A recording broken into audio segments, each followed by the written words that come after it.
Ako naman po, I believe around Monday, may kaibigan po ako na who used to work po, we used to work together sa isang network. Nandoon na po ngayon sa Dubai. Gusto niyang umuwi, tinatawagan niya po yung numbers na pinost ko pa naman po, yung DFA numbers po sa Facebook ko.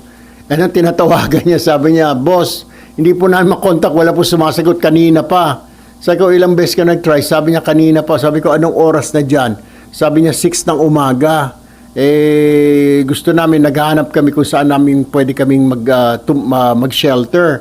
Wala doon sumasagot. Sabi ko, try again another hour. So, tinawagan niya, mga alauna ng hapon dito, doon, mga 7 ng umaga.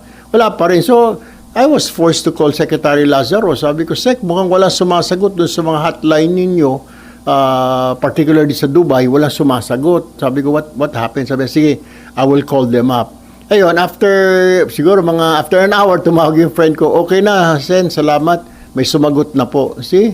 Yun yung isang example. Ako mismo nakatanggap. Pero kay Sen Rafi, nag-email sa kanya, sa Facebook niya, marami sila na,